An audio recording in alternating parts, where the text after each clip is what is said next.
What is up, PT on Ice Daily Show? Good morning. This is Jordan Berry, lead faculty for cervical management and lumbar spine management courses. Today is Clinical Tuesday, and we are talking about isometrics for the spine, specifically the lumbar spine, but really any area. We're talking isometrics for the spine. Now, before we dive into that, just wanted to mention a couple of the courses that we've got coming up to end the year. We've got let's see, we've got one more cervical management course that is going to be in Hendersonville, Tennessee, and that's this coming weekend, December 2 through 3. We also have one option left for lumbar management. We've got Charlotte, North Carolina this weekend as well, December 2nd through 3rd, that is sold out. And then we also have Helena, Montana, has just a few spots left, also December 2nd and 3rd. So we've got 3 courses for the spine division coming up this next weekend. And then first chance to catch cervical management in 2024 is out in Wichita, Kansas. That is February 3rd through 4th. And then lastly, first chance to catch lumbar management in the new year in 2024 is January 27th through 28th in Rome, Georgia. All right, so let's dive into our topic today. We're talking isometrics for the spine and why I believe that this type of exercise for the spine is underutilized across the board for a bunch of different presentations, bunch of different levels of irritability. And I want to chat just for a few minutes about how we can use this effectively in the clinic. So just to make sure we're all on the same page, when we're talking isometrics, we're talking about a hard, prolonged, sustained muscle contraction with no movement of the joint. And when we think about using this type of exercise, we're pretty comfortable overall using it in the extremities. You know, we've got tons of research now showing the benefits of isometrics in patellar tendons and Achilles and glute med and rotator cuff. So a lot of those main, tendons and tendinopathies that we're seeing every day in the clinic, we're utilizing quite often some variation of an isometric. But in the spine, however, it's used significantly less. And, there's not as much research geared towards specific tissues in the lumbar spine with isometric loading, but we can take some of the concepts that we see in the tendinopathy research in the extremities and apply it to the lumbar spine. So I want to chat about our top 5 reasons about why I believe that isometrics for the spine are a go-to exercise in the clinic. Okay, so number 1, they're appropriate for basically any level of irritability. So obviously when someone comes in and they have really severe, really acute back pain and the irritability is really high, you're not going to have as much freedom for exercise selection, right? You're going to have to find things that are appropriate for that specific individual. And when someone's super flared up, it can oftentimes be really hard to find an exercise that not only what we're going for is relieving symptoms, but that doesn't flare that person up. And we try to get around this by using really low level exercises like the cat cow, like the bird dog, like the body weight glute bridge, which are not necessarily bad. I mean, oftentimes for acute low back pain, those can be really good movements to keep that person moving, to decrease fear during the first few days. But it's typically the movement of the spine, if anything, that's going to flare the person up. And so what I see is that we can potentially have not only more aggressive exercises early on, but more of a pain reducing effect by utilizing isometrics. So again, imagine the person that comes in 2 or 3 days of really acute flared low back pain, where the actual movement of the spine, whether that be flexion, extension, side bend, whatever, is the thing that flares that person up. Well, we could use something like a Chinese plank, right? Where the person is laid out in that reverse plank position across, 2 benches, 2 boxes, 2 objects, and they're just holding a really hard sustained contraction. They're contracting the glutes, they're contracting the hamstrings, they're contracting the lumbar spine, or a back extension machine where you're locked in and you're just holding your back in a set position, or the reverse hyper. We talked about the benefits of the reverse hyper a few weeks ago, but what about just getting in the position and holding in a straight line in that reverse hyper machine, or even something like a GHD, holding your body out in a straight position. These are all examples of isometrics. And what you'll find is that even individuals that have higher irritability, they can tolerate a form of an isometric because it is the actual movement of the spine that flares their symptoms. Well, we eliminate that problem entirely here. They get the benefits of the load, they get the benefits of the blood flow, but they don't get any of the potential negative side effects of taking that irritated tissue through the full range of motion. So number one is it's appropriate for any level of irritability. Now, obviously, if someone's lower irritability, we have a lot more options. We can dose it way more aggressively, but usually it's the higher irritability that can be more challenging to find an appropriate exercise for. Which leads us into point number two, which is the pain reducing effect for isometric exercises. And so again, we're going to take some of the research that we've seen in some of the extremity tendon loading research studies, like the patellar tendinopathy research around the 5x45 is what so many people either use as a starting point or are basing some of their exercise prescription on. The older study where they were utilizing 5 sets of a 45-second hold at somewhere around 70% MVIC. And what they saw in that study for the patellar tendon is that progressive sets decreased the pain significantly. And by the end of those 5 sets, we saw a really significant pain reduction where we did not see that in the other forms of exercise. And so clinically, I'm taking that research and applying it to the spine. And so when someone starts that isometric loading, they might have some pain. You know, let's take the Chinese plank again, that reverse plank as an example. When someone's got significant low back pain and they lay over those two objects, 2 benches, 2 boxes, whatever, that first set might cause a bit of pain.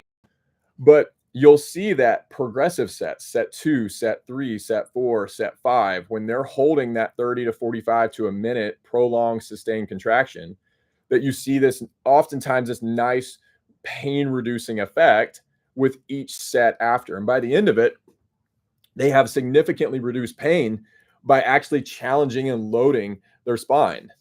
And what a very empowering type of exercise for someone with pretty significant pain to realize that loading the spine and actually challenging it in a way can actually reduce the pain.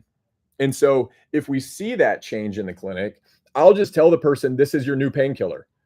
Okay, this is your new ibuprofen. This is your new Tylenol. And the cool thing about isometrics is they can often be done not only daily, but multiple times throughout the day. So if you're feeling like the pain is increasing or something is making the spine a bit more irritable that you're doing throughout the day, you can use this as a tool, hit a few sets of these isometrics, those long sustained contractions, to be able to reduce the symptoms. So number 2 is the pain reducing effect. Number 3 is the stress relaxation response. So again, we see this in some of the extremity tendon research, like the patellar tendon, where we see this, what's called the stress relaxation response.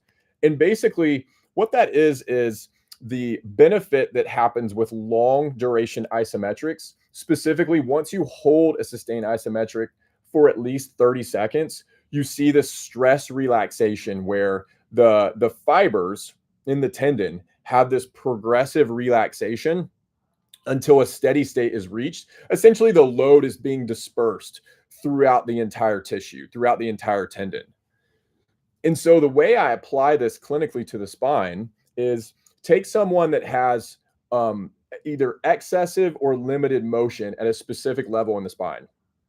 Think about your older, middle-aged, stiff golfer who really lacks motion in the thoracolumbar junction, the upper lumbar spine. Or take the opposite, where you have that young, mobile gymnast who has a ton of motion in the thoracolumbar junction, the upper lumbar spine, almost a hinge point, right, into extension. So those areas in the spine, that hinge point, for example, is getting a ton of stress. And oftentimes, a lot of the movements throughout the day, they're using that specific area to move. And so when you're utilizing these isometrics, you get that stress relaxation response where the load is now being dispersed throughout the entirety of those tissues instead of just moving at these specific hinge points.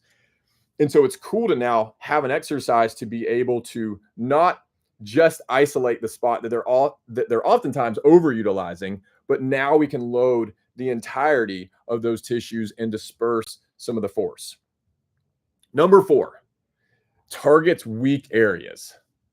So think about your person that comes in with low back pain, and you're screening out the deadlift as one of their aggravating factors. And they oftentimes have this spot in the deadlift that's the weak point. That's the spot of breakdown, where when either the technique fails or the pain occurs, it's because they have weakness at a specific point in the lift. Well, we can utilize isometrics as well to eliminate those specific weak points. So you could have someone, for example, do a rack pull, and you're putting the bar right at the spot that's their sticking spot. And you can have them perform isometrics in those specific positions to build strength where the technique starts to break down. And you could hit that at any point in the deadlift, right? It could be 6 inches off of the ground, right when they're initiating the pull. We could hold that position. Or we could do a rack pull right after the bar crosses the knee and they're struggling to get to that full lockout position. But you could use isometrics at any point during someone's movement to build capacity and strength in that specific position to eliminate that weakness. Last one, they're easy to replicate. So I'm always looking for exercises in the clinic that are easy to do, that you don't have to be at a specific location to do, and take minimal equipment. And isometrics will typically check those boxes. So again, let's take the Chinese plank as the example, the reverse plank that we've been talking about. You can literally do that anywhere. All you have to have is 2 things that you're laying your upper back around your shoulder blades and your heels on. In the gym, that could be 2 boxes, that could be 2 benches, that could be a bench and a box. It could literally be 2 tables. It could be a chair and an ottoman. I mean, it could be literally anything that you could lay your body across and perform that isometric. Same thing with a reverse hyper. Yes, the actual reverse hyper machine is the gold standard, but you can mimic the isometric anywhere. I mean, you could lay on a table and have your hips hanging off and just raise your legs, keep your legs straight, and hold that position. So I love the isometrics because they don't take any equipment. You can do them anywhere, and they're easy to progress because you don't necessarily have to have weight. At least in the start, you can just increase the time. So someone could go from 3 sets of a 15-second hold to 3 sets of a 30-second hold to 5 sets of a 30-second hold to 5 sets of a minute hold.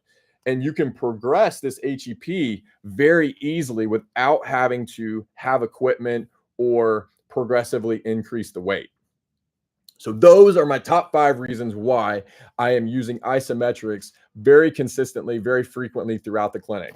So just to review, number 1, they're appropriate for any level of irritability. So from the lowest of irritability to the most acute and irritable, you can oftentimes find some variation of an isometric that not only is going to load their system and not flare it, but oftentimes will reduce their symptoms, which is number 2, the pain reducing effect from isometrics. So multiple sets, you will oftentimes see a more powerful pain reducing effect from each set.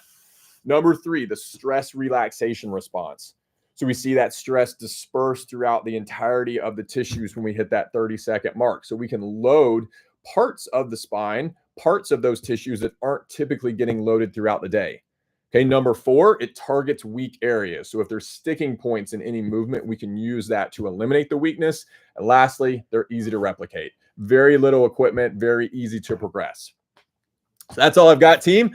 I appreciate you hanging out, sticking around, listen to that. I would love to hear from anybody about how you're utilizing isometric for the spine, either in the clinic from a rehab standpoint or more from a performance standpoint, either on yourself or a potential client.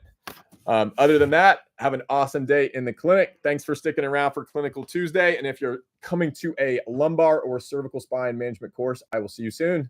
Thanks, team.